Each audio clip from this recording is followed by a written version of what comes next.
Hello students, today we are discussing properties of indifference curve. So हमने last lecture में पढ़ा था what is indifference curve. Indifference curve में हम देखते हैं कि हमारे पास जो इनकम होती है वो कैसी होती है, गिवन होती है, वो चेंजेबल नहीं होती है। फॉर एग्जांपल अगर मेरे पास 500 है तो 500 रुपीज़ ही रहेंगी और मुझे दो गुड्स यानी दो गुड्स के कॉम्बिनेशन में उन्हें खर्चना पड़ेगा। सो ऑब्वियसली बात है कि अगर मैं एक गुड्स को ज़्यादा परचेज करता हूँ तो दूसरी चीज़ का जो कंजप्शन है वो कम ही करना पड़ेगा। लेकिन हम ये मानते हैं कि जो हमें दोनों गुड्स का कंजप्शन है उससे सेम लेवल ऑफ सेटिस्फैक्शन मिलती है।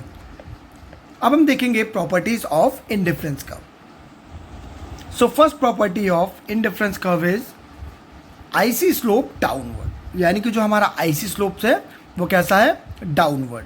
आप देख सकते हैं कि जो हमारा आईसी कर्व हमें शो किया गया है, जो ग्राफ दिख रहे हैं आप, उसमें हम देख रहे हैं एक्स एक्सिस में हमें एप्पल शो किया गया है और वाई एक्सिस में ऑरेंजेस। तो आप देखिए जैसे जैसे एप्पल का प्रोडक्शन हम बढ़ाते हैं या एप्पल का कंजप्शन हम बढ़ाते हैं वैसे वैसे हमें ऑरेंज का कंजप्शन कम करना पड़ेगा। क्यों करना पड़ेगा? Because income is given and unchangeable. Income कैसी है, चेंज नहीं हो सकती, हमारे पास इनकम फिक्स है। क्लियर?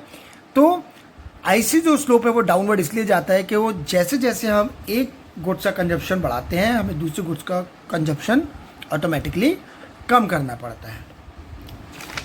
सेकेंड प्रॉपर्टी है IC is convex to the origin. What does it mean? When we say that IC is convex to the origin, it means that the slope of IC tend to decline as we move along the IC from left to right. Why should the slope of IC decline? The slope of IC decline because the rate at which the consumer substitute one commodity for the other tends to decline. It's called decline diminishing MRS. MRS का full form क्या होता है? Marginal rate of substitution.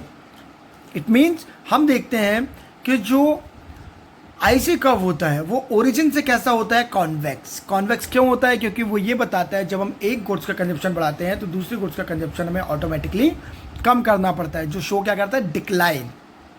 Clear? चलिए हम यहाँ पे देख लेते हैं, एक इलस्ट्रेशन दिया गया है। उस इलस्ट्रेशन में उन्होंने बताया कि वी हैव वन ग्राफ। हमारे पास क्या है, एक ग्राफ। ये देखिए इस ग्राफ में हम क्लियरली देख सकते हैं कि between point A and B, हम पॉइंट ए एंड बी पर फोकस करें, so the consumer willing to give up 1.5 unit of good Y.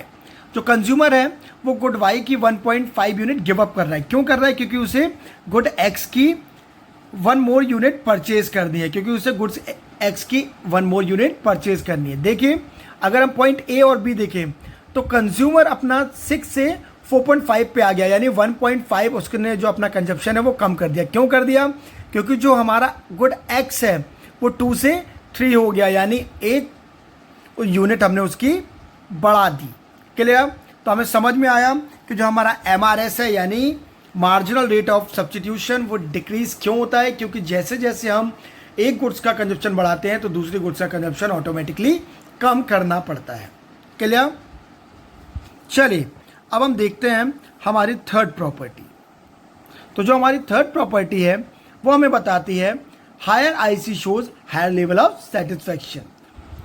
So indifference curve कहता है कि जो हायर आईसी होगी यानी हायर इंडिफरेंस कर्व होगा वो आपको ज़्यादा सेटिस्फैक्शन प्रोवाइड करेगा। ये हम ग्राफ में देख सकते हैं। जो हमारा IC4 है वो हमें IC1, IC2 और IC3 से ज़्यादा सेटिस्फैक्शन प्रोवाइड करेगा। Clear? Our fourth property is IC do not touch or intersect each other. जो हमारा IC कर्व होता है वो कभी एक IC कर्व दूसरे IC कर्व को टच नहीं करता, ना कि उसे इंटरसेक्ट करता है। यह हम ग्राफ में देख रहे हैं। Consider point A and B, these are the same IC1। अगर हम देखें जो पॉइंट A और B है वो हमारे सेम IC कर्व पे हैं, IC1 पे। Therefore, these are equal in term of the level of satisfaction. वो हमें same level of satisfaction provide कर रहे हैं। So that A equal to B, तो हम कह सकते हैं A equal to B। Likewise A equal to C। अब हम कहें A equal to C। Clear? As these are on the same IC2। जो हमारे पॉइंट A और C है वो हमें सेम IC कर्व पे दिख रहा है, IC2 पे।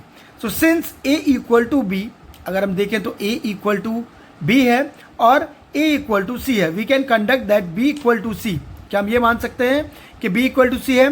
But this is not logical, लेकिन ये लॉजिकल नहीं होगा अगर हम ये कहते हैं B इक्वल टू सी। क्यों होगा, क्यों नहीं होगा? चलिए देखते हैं। Because at both point B and C the consumption of good Y is the same. ये कह रहे हैं अगर हम देखें पॉइंट B एंड C पे तो कंजप्शन जो गुड Y है वो कैसा है? सेम है, इक्वल टू ओके। क्लियर?